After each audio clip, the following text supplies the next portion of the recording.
स्वागत है आपका दोस्तों बिहार न्यूज में। मैं हूं फिरदौस गनी और आप देख रहे हैं केडीवी लाइव। दोस्तों आज हो चुका है 22 दिसंबर 2025। तो आज की पूरे बिहार की टॉप न्यूज लेकर आए हैं आपके लिए। वीडियो शुरू करने से पहले आपसे एक रिक्वेस्ट है कि अगर आप पहली बार इस चैनल पर आए हैं तो चैनल को सब्सक्राइब करके बेल आइकन को प्रेस कर दीजिए और साथ ही साथ अपने दोस्तों के साथ शेयर भी कीजिएगा। तो चलिए चलते हैं आज की खबरों की ओर।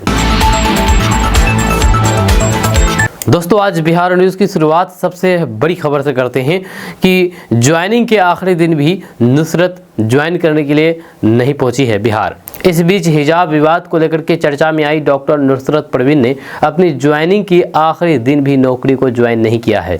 नुसरत परवीन की दोस्त ने दावा किया था कि नुसरत शनिवार को नौकरी जरूर ज्वाइन कर लेंगे, लेकिन नुसरत ने ज्वाइनिंग नहीं किया है। दरअसल बात यह है कि पटना सदर के सबलपुर प्राथमिक स्वास्थ्य केंद्र में नुसरत को योगदान देना था, लेकिन उन्होंने ज्वाइन नहीं किया, जिसके बाद नीतीश सरकार ने अहम फैसला लिया है।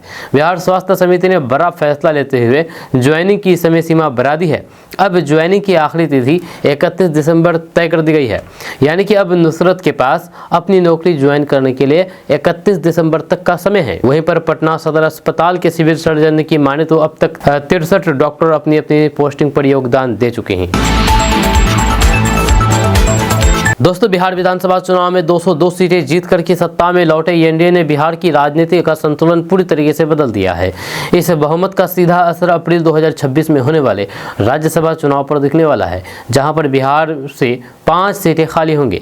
एक राज्यसभा सीट जीतने के बाद कम से कम 41 विधायकों के समर्थन की जरूरत होती है और मौजूदा संख्या बल के हिसाब से एनडीए सभी 5 सीटें अपने खाते में डाल सकती है। इसके उलट आरजेडी और फिर कांग्रेस नेतृत्व वाले महागठबंधन के लिए हालात ऐसे बन गए हैं कि उनके खाते में एक भी सीट आना बेहद मुश्किल नजर आ रहा है। आपको बता दूं कि अप्रैल 2026 में खाली होने वाले राज्यसभा की 5 सीटों पर नामों की चर्चा तेज है। जब बिहार से कुल 16 राज्यसभा सीटें हैं और फिर वर्तमान में आरजेडी के 5 सदस्य हैं, लेकिन इस बार स्थिति उलट है। जी हाँ, क्योंकि एनडीए की मजबूत स्थिति से आने वाले चुनाव में सभी सीटें उनके खाते में जा सकती है। एक सीट जीतने के लिए कम से कम 41 विधायकों का समर्थन जरूरी है और एनडीए की संख्या इसे आसान बनाती है। जहां बिहार विधानसभा चुनाव में एनडीए ने 202 सीटें जीती और प्रचंड बहुमत हासिल किया, जिससे महागठबंधन को एक भी राज्यसभा सीट मिलने की संभावना ना के बराबर है। वहीं पर एनडीए ने स्पष्ट कर दिया है कि अप्रैल 2026 के चुनाव में एक भी सीट महागठबंधन को नहीं जाने दी जाएगी। जब विधानसभा चुनाव के परिणामों से एनडीए की स्थिति मजबूत हुई है, जहाँ पर बीजेपी, जेडीयू और अन्य सहयोगी दलों ने मिलकर के सरकार बनाई है। सूत्रों के मुताबिक जेडीयू को 2 सीटें, बीजेपी को 2 और फिर एलजेपी रामविलास को 1 सीटें मिल सकती है। चिराग पासवान को अपने सहयोगियों को मनाना पड़ सकता है, लेकिन एनडीए की एकजुटता से यह संभव लगता है। यह तथ्य यह है कि हाल के चुनाव में एनडीए की जीत ने आरजेडी को राज्यसभा में और कमजोर कर दिया है, जहां पर उनकी सीटें 2030 तक शून्य हो सकती है, यानी कि 0। दोस्तों बिहार का मुजफ्फरपुर अब केवल लीची के लिए नहीं बल्कि भारी उद्योगों के केंद्र के रूप में भी पहचाना जाएगा। जब बिहार सरकार ने मुजफ्फरपुर के लेदर पार्क में बिजली क्षेत्र को मजबूती देने के लिए एक बड़ी औद्योगिक इकाई की आधारशिला रखने की तैयारी कर ली है। 108 करोड़ रुपए की लागत से लगने वाली ये फैक्ट्री ट्रांसफार्मर के रेडिएटर, टैंक, कोर और फिर वाइंडिंग जैसे महत्वपूर्ण पुर्जों का निर्माण करेगी। इस निवेश से न केवल 300 युवाओं को सीधे रोजगार मिलेगा, बल्कि बिहार की बिजली व्यवस्था में भी एक बड़ा क्रांतिकारी बदलाव आएगा। दोस्तों मुख्यमंत्री महिला रोजगार योजना के लिए आवेदन का अंतिम मौका है। दरअसल बात है कि बिहार मुख्यमंत्री नीतीश कुमार के सबसे महत्वाकांक्षी और फिर अहम मुख्यमंत्री महिला रोजगार योजना को लेकर के बड़ी खबर सामने आ रही है। दरअसल सीएम नीतीश महिलाओं को स्वरोजगार के लिए सहायता राशि दे रहे हैं। जब महिलाओं को 10,000 रुपए की सहायता राशि दी जा रही है, जिससे महिलाएं अपना रोजगार शुरू कर सकती है। वहीं पर महिलाओं को रोजगार आगे बढ़ाने के लिए सरकार 2 लाख तक सहायता राशि देगी।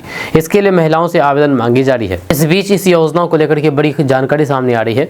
जानकारी के अनुसार सहायता राशि का लाभ उठाने के लिए आवेदन की अंतिम तिथि 31 दिसंबर 2025 निर्धारित की गई है। ग्रामीण और शहरी दोनों क्षेत्रों की महिलाएं इस समय सीमा तक आवेदन करके योजना का लाभ ले सकती है। आवेदन स्वीकार होने पर महिलाओं को 10-10 हज़ार रुपए की सहायता राशि दी जा रही है। अब तक बिहार की 1,56,00,000 महिलाओं को ये राशि मिल चुकी है। वहीं पर अगर जिलावार लाभुकों की संख्या देखें तो फिर 7 लाख से अधिक लाभुक पूर्वी चंपारण, मुजफ्फरपुर और मधुबनी से हैं।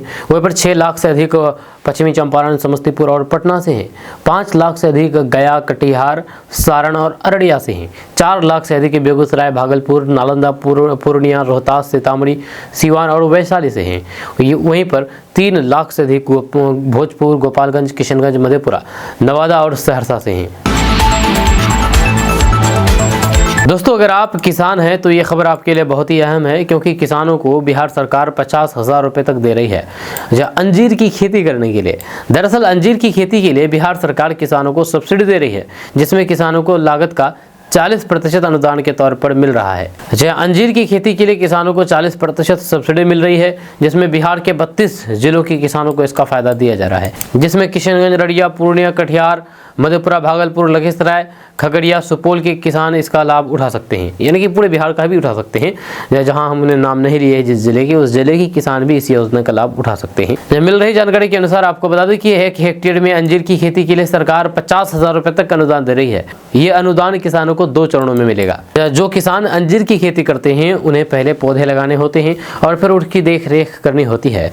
इसमें शुरुआत में पौधे लगाने और खेत की तैयारी के लिए 30,000 रुपये दिए जाएंगे, जिससे खेती की शुरुआत करने में किसानों को मदद मिलेगी। वहीं पर अगर किसान अच्छे तरीके से खेती करते हैं और 75% पौधे सही सलामत बच जाते हैं तो उन्हें 20,000 रुपये और मिलेंगे। इस तरह कुल 50,000 रुपये किसानों को दिए जाएंगे। ये राशि 2 साल के अंदर किसानों को मिल जाएगी। जो लोग रोजगार की तलाश में हैं और अंजीर की खेती से अच्छा पैसा कमाना चाहते हैं, उनके लिए ये बहुत अच्छा मौका है। दोस्तों, पीएम किसान योजना की 22वीं किस्त जल्द ही किसानों के खाते में आने वाली है, लेकिन इससे पहले किसानों को कुछ जरूरी काम पूरे करने होंगे, तभी योजना का लाभ मिल पाएगा। दरअसल इस योजना को प्रधानमंत्री किसान सम्मान निधि योजना के नाम से जाना जाता है। अब तक किसानों को योजना की 21 किस्तें मिल चुकी है।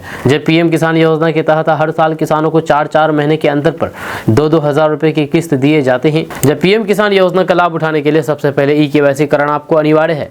बहुत सारे किसान अभी भी ई-केवाईसी नहीं करा रहे हैं, जिसकी वजह से उनके खाते में पैसे नहीं आ रहे हैं। किसान खुद पीएम किसान योजना की आधिकारिक वेबसाइट pmkisan.gov.in पर जाकर के OTP के माध्यम से ई-केवाईसी कर सकते हैं। इसके अलावा नजदीकी कॉमन सर्विस सेंटर यानी कि CSC पर जाकर भी ये प्रक्रिया पूरी कराई जा सकती है। इसके साथ साथ किसान का बैंक खाता आधार से लिंक होना जरूरी है।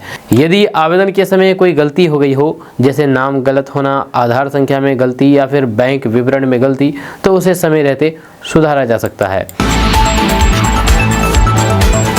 दोस्तों, बिहार की राजनीति से ऊपर उठ करके नितिन नवीन अचानक राष्ट्रीय फलक पर कैसे छा गए, इस सवाल पर दिल्ली से पटना तक चर्चाएं तेज है। इस बीच बीजेपी के राष्ट्रीय कार्यकारी अध्यक्ष बने नितिन नवीन को लेकर के संकेत मिल रहे हैं कि प्रधानमंत्री नरेंद्र मोदी और गृह मंत्री अमित शाह का ये फैसला भी अभी अधूरा है, जब पार्टी उन्हें एक बड़ा पद देने के मूड में है। इसके तार जुड़े हैं बिहार में होने वाले राज्यसभा चुनाव से। बिहार में राज्यसभा चुनाव अभी करीब 3 महीने दूर हैं, लेकिन सियासी शतरंज पर गोटियां अभी से ही बिछाई जा रही है। नितिन नवीन को लेकर के इन दिनों ये चर्चा तेज है कि वे जल्द ही बिहार विधानसभा की सदस्यता छोड़ करके राज्यसभा जाएंगे। इन अटकलों की एक बड़ी वजह ये मानी जा रही है कि कार्यकारी अध्यक्ष बनाए जाने के तुरंत बाद उन्होंने बिहार सरकार के मंत्री पद से इस्तीफा दे दिया था। इसी आधार पर कई राजनीतिक गलियारों में ये कयास लगाए जा रहे हैं कि अगला कदम विधानसभा से इस्तीफा देने का होगा। 9 अप्रैल 2026 को बिहार से राज्यसभा की 5 सीटें खाली हो रही है। इसमें राजद के प्रेमचंद्र गुप्ता, AD सिंह, जदयू के हरिवंश नारायण, रामनाथ ठाकुर और उपेंद्र कुशवाहा का कार्यकाल खत्म हो रहा है। इस बार एक सीट जीतने के लिए कम से कम 41 विधायकों का समर्थन जरूरी होगा। 243 सदस्य विधानसभा के गणित के हिसाब से ये आंकड़ा तय होता है। वर्तमान संख्या बल के हिसाब से देखें तो फिर RJD के लिए एक सीट भी निकालना आसान नहीं है। JDU के पास अपने 2 सांसद बचाने लायक विधायक हैं, जबकि बीजेपी 89 विधायकों के दम पर न सिर्फ अपनी सीटें पक्की कर सकती है, बल्कि विपक्ष की सीटों पर भी सेंध लगा सकती है। ऐसे में नितिन नवीन का नाम राज्यसभा के लिए लगभग तय माना जा रहा है। यानी कि भाजपा नितिन नवीन को राष्ट्रीय अध्यक्ष के पद के साथ साथ राज्यसभा सांसद भी बनाने वाली है। अगर ऐसा हुआ तो फिर ये नितिन नवीन के लिए अगला बड़ा सरप्राइज होगा। दोस्तों, बिहार में अब सोने की भाव जमीन बिकने वाली है। बिहार के एक जिले में 1 कट्ठा जमीन 5 करोड़ रुपए तक दाम पहुंच जाएगा। दरअसल पटना जिले में शहर और फिर ग्रामीण इलाकों में जमीन की कीमतें बढ़ने वाली है। जमीन की सरकारी दर की समीक्षा के बाद नई दर लागू होने पर राजस्व बढ़ेगा। नई दर लागू होने पर फ्रेजर रोड में 1 कट्ठा जमीन कम से कम 5 करोड़ रुपए में मिलेगी। दानापुर में जमीन खरीद करने पर लगभग 2 करोड़ रुपए देना होगा।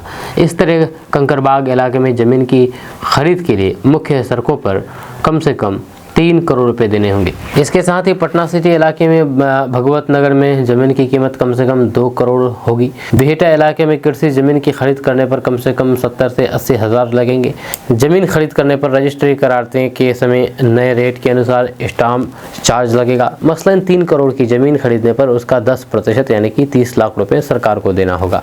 पटना जिले में शहरी और फिर ग्रामीण इलाकों में जमीन की वर्तमान बाजार दर में बढ़ोतरी को लेकर के नई न्यूनतम मूल्य दर निर्धारित की गई है। सूत्रों ने बताया है कि शहरी इलाकों में 3 गुना तो फिर पटना से सटे इलाकों में 4 गुना रेट में बढ़ोतरी की गई है।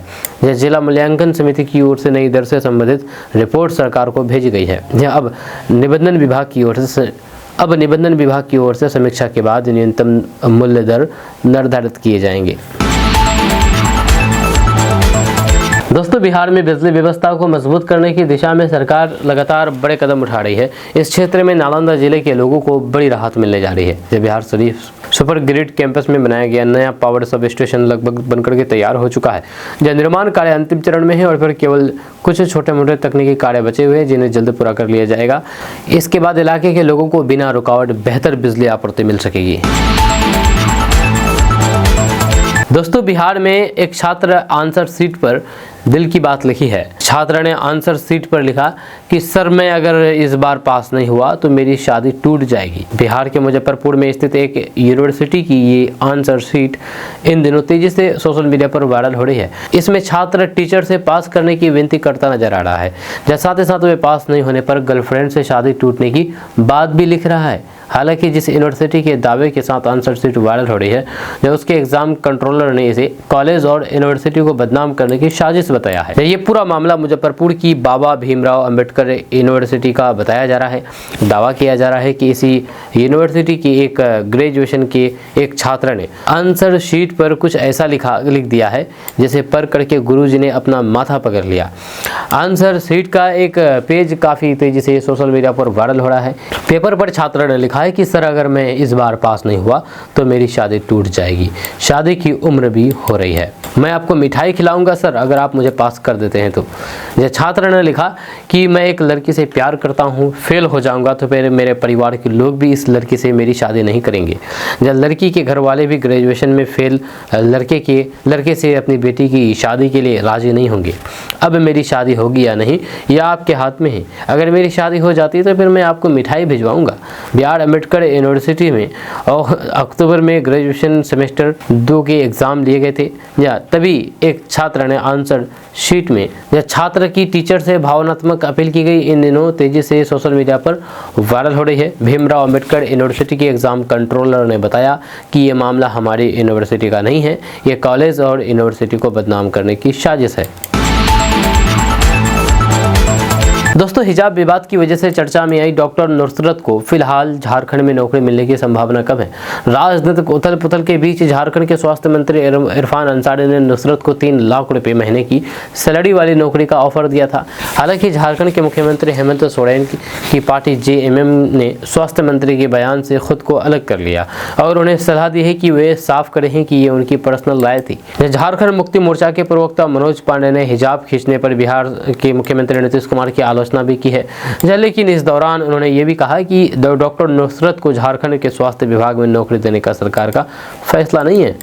उन्होंने कहा कि स्वास्थ्य मंत्री इरफान अंसारी का बयान उनकी पर्सनल राय है, जहां उन्हें इस पर सफाई देनी चाहिए। हालांकि जेएमएम के प्रवक्ता ने नीतीश कुमार पर हमला करते हुए कहा कि ये गलत था और उनका व्यवहार अशोभनीय था, जहां इस पर चर्चा होनी चाहिए। नुसरत का हिजाब उतारना एक सभ्य समाज में बर्दाश्त नहीं किया जा सकता। जब 15 दिसंबर को नीतीश कुमार ने बिहार में नवनियुक्त आयुष डॉक्टरों को अपॉइंटमेंट लेटर बांटे। इस कार्यक्रम के दौरान टिब्बी कॉलेज के ग्रेजुएट छात्र नुसरत परवीन अपना लेटर लेने हिजाब पहन करके आई। मुख्यमंत्री नीतीश कुमार ने उनसे पूछा है कि उन्होंने ये क्या पहना है। इसके बाद मुख्यमंत्री नीतीश कुमार ने अपने हाथों से नुसरत का हिजाब हटा लिया।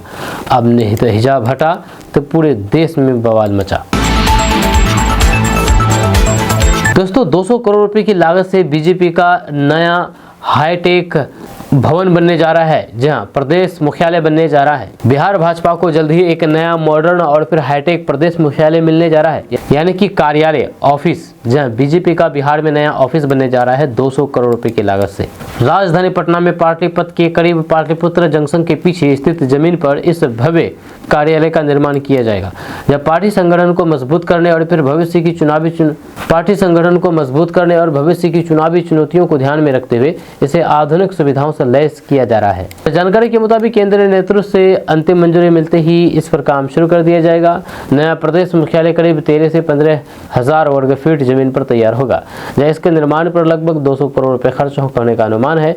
नए मुख्यालय का नक्शा और फिर डिजाइन दिल्ली से विशेष रूप से तैयार किया गया है। पार्टी सूत्रों के अनुसार प्रदेश कार्यालय के लिए पाटलिपुत्र स्टेशन के पास जमीन पहले से ही खरीदी जा चुकी है, लेकिन मौजूदा पुराना प्रदेश कार्यालय भी पहले की तरह बना रहेगा और उसका उपयोग जारी रहेगा। नए मुख्यालय में सुरक्षा और फिर तकनीक को सर्वोच्च प्राथमिकता दी जाएगी। एंट्री गेट से लेकर के एग्जिट तक पूरे परिसर में सीसीटीवी कैमरे लगाए जाएंगे। भवन में डिजिटल वॉर रूम, अत्याधुनिक कॉल सेंटर, IT सेल और फिर चुनाव प्रबंधन कक्ष की व्यवस्था होगी, जिसे संगठनात्मक गतिविधियों और फिर चुनावी रणनीति को और धार दी जा सके।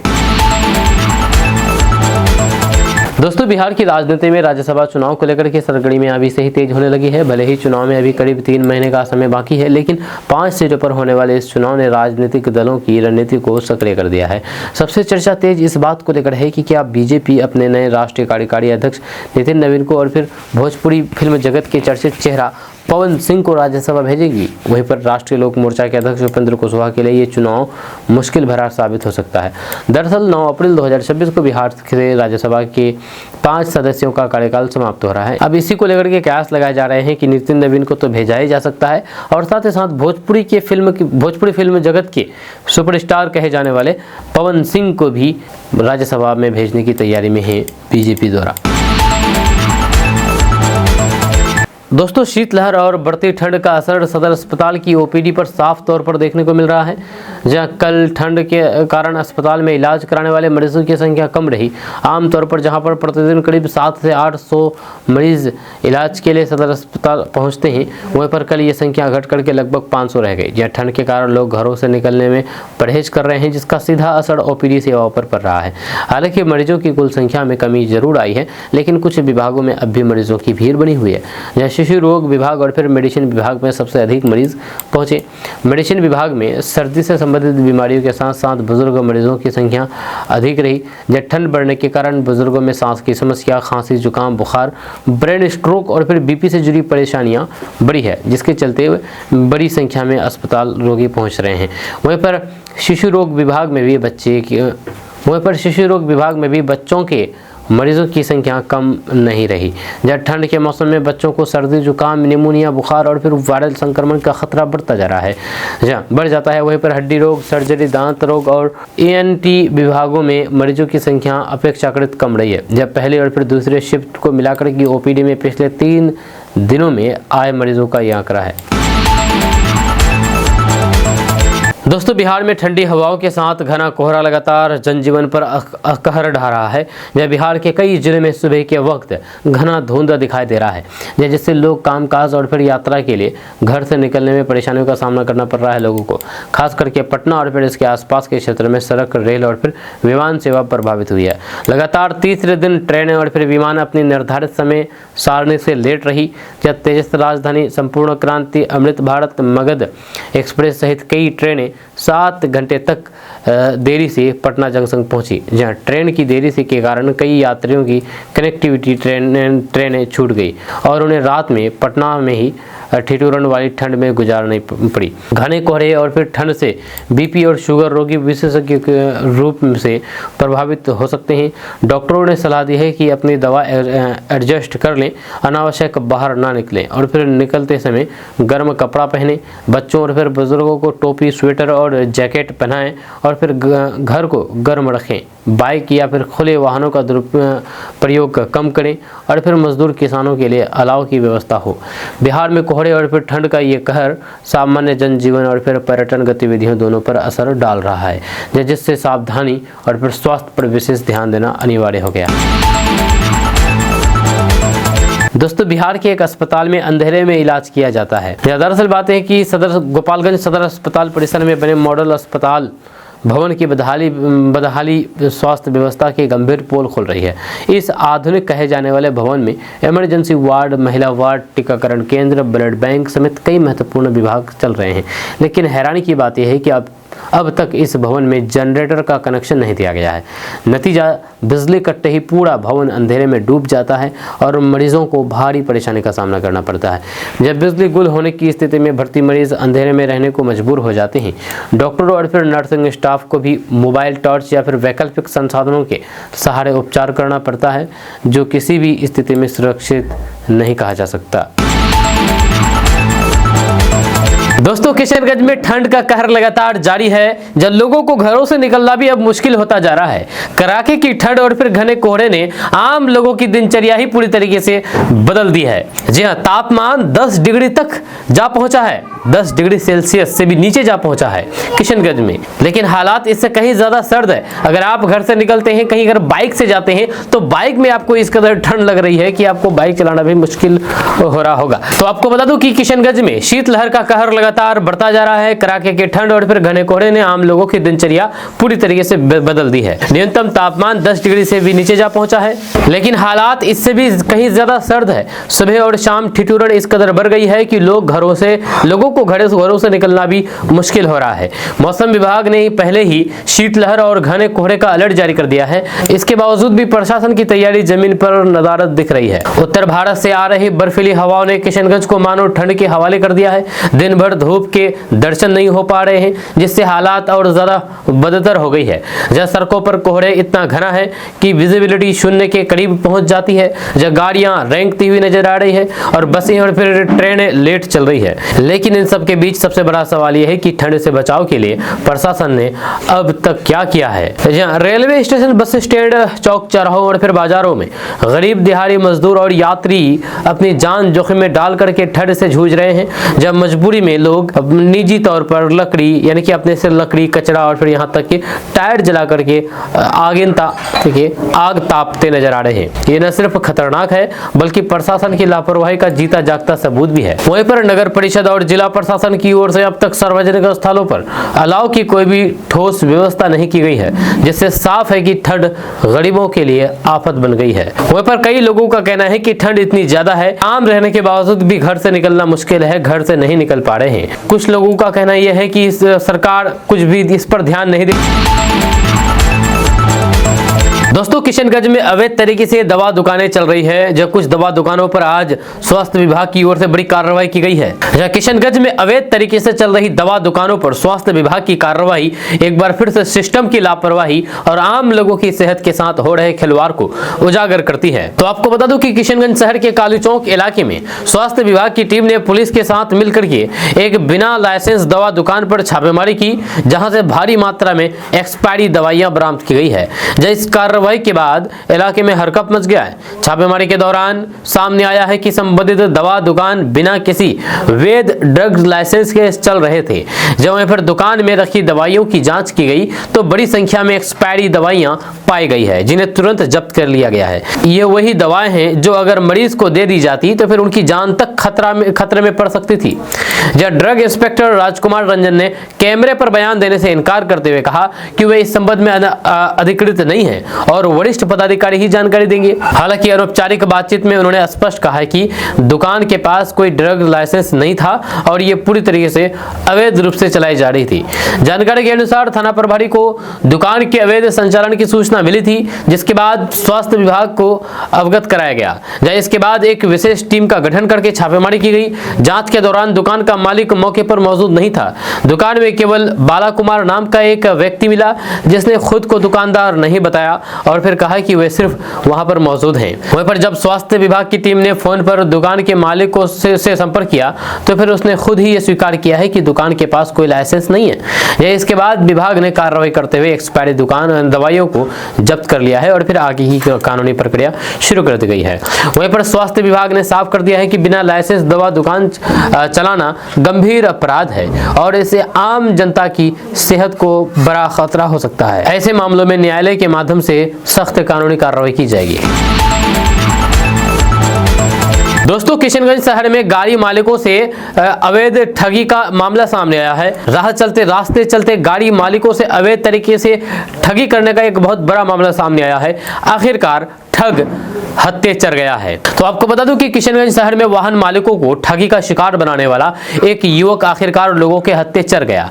मामला शनिवार का है, जब डे मार्केट सब्जी मंडी इलाके में युवक एक बार फिर से अपनी पुरानी हरकत को अंजाम देने की कोशिश कर रहा था। इसी दौरान सतर्क स्थानीय लोगों ने उसे रंगे हाथ पकड़ लिया। जब बताया जा रहा है कि आरोपी युवक बीते कई दिनों से लगातार वाहन चालकों को ठग रहा था, जिससे बाजार के दुकानदार और फिर स्थानीय लोग काफी नाराज थे। वहीं पर स्थानीय लोगों के अनुसार आरोपी युवक वाहन चालकों से गाड़ी किराए पर लेने की बात कहकर के उन्हें डे मार्केट इलाके में लाता था।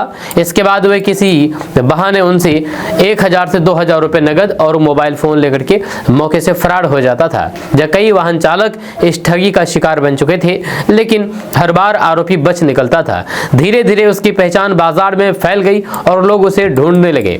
शनिवार को जब युवक एक और गाड़ी मालिक को अपने जाल में फंसाने की कोशिश कर रहा था, तभी लोगों ने उसे पहचान लिया। इसके बाद दुकानदारों और फिर स्थानीय लोगों ने मिलकर उसे पकड़ लिया। गुस्साए लोगों ने आरोपी युवक को बिजली के खंभे से बांध दिया और उसकी पिटाई शुरू कर दी। मौके पर अफरा तफरी का माहौल हो गया। किसी ने इसकी सूचना तुरंत पुलिस को दी।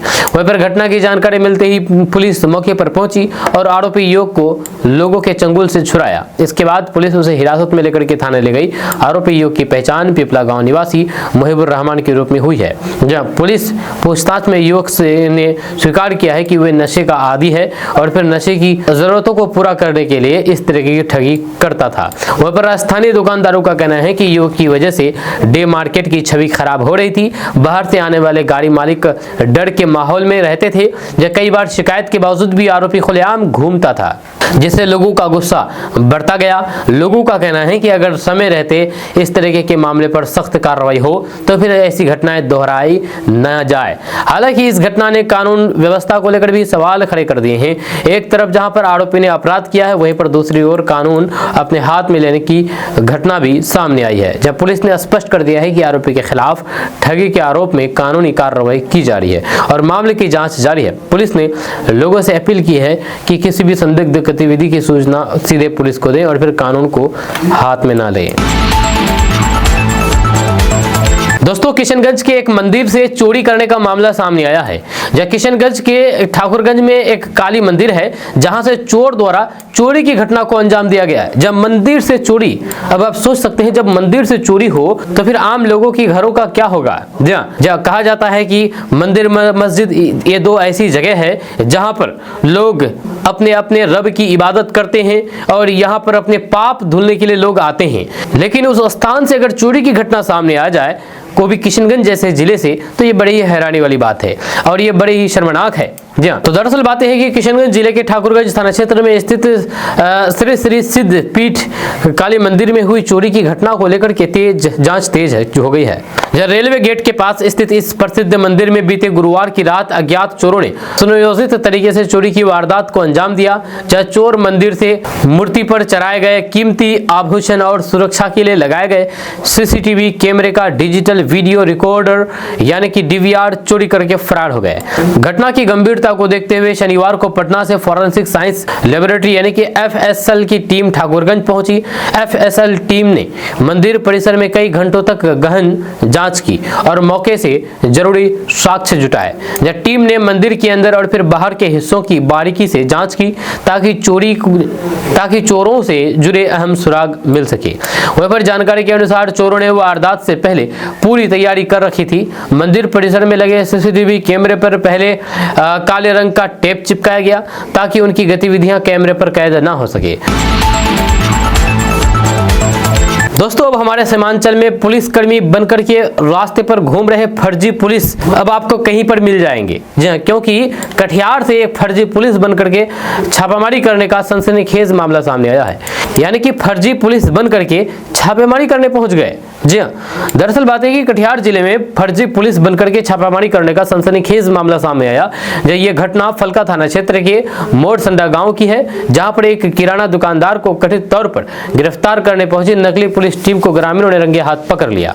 जब गुस्साए ग्रामीणों ने फर्जी पुलिसकर्मी की जमकर की पिटाई कर दी और बाद में तीनों लोगों को पुलिस के हवाले कर दिया, जबकि एक आरोपी मौके से फरार हो गया।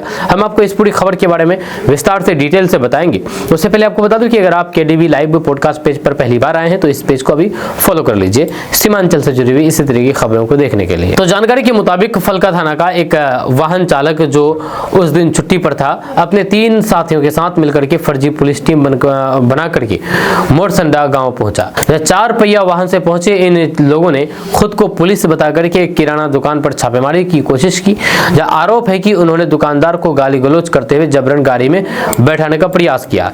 जब पीड़ित दुकानदार राहिल ने बताया है कि पहले 2 लोग दुकान पर आए और नाम पता पूछने लगे। जब कुछ ही देर में 2 और लोग आए और फिर खुद को पुलिस बताते हुए बदसलूकी शुरू कर दी। जबरन गाड़ी में बैठाने की कोशिश भी की। इस दौरान उन्होंने शोर मचाया, जिसके बाद आसपास के ग्रामीण मौके पर पहुंच गए। ग्रामीणों ने हालात समझते ही फर्जी पुलिस टीम को घेर लिया। गुस्साए लोगों ने 3 आरोपियों को पकड़ लिया और उनकी पिटाई शुरू कर दी। वहीं पर इस बीच एक आरोपी मौके से भागने में सफल रहा। जहां घटना की सूचना मिलते ही फलका थाना अध्यक्ष रवि कुमार राय पुलिस बल के साथ घटनास्थल पर पहुंचे और ग्रामीणों के कब्जे से तीनों आरोपियों को हिरासत में ले लिया। जब पुलिस आरोपियों को लेकर के थाना जाने लगी तो फिर ग्रामीणों का गुस्सा और भड़क गया। जब ग्रामीणों ने पुलिस वाहन को रोक लिया और आरोपियों पर सख्त कार्रवाई की मांग करने लगे। स्थिति बिगड़ते देख करके कोरा सर्किल के पुलिस इंस्पेक्टर उमेश कुमार भी मौके पर पहुंचे। काफी समझाने बुझाने के बाद ग्रामीण शांत हुए, तब जाकर के पुलिस तीनों आरोपियों को थाने ले जा सकी।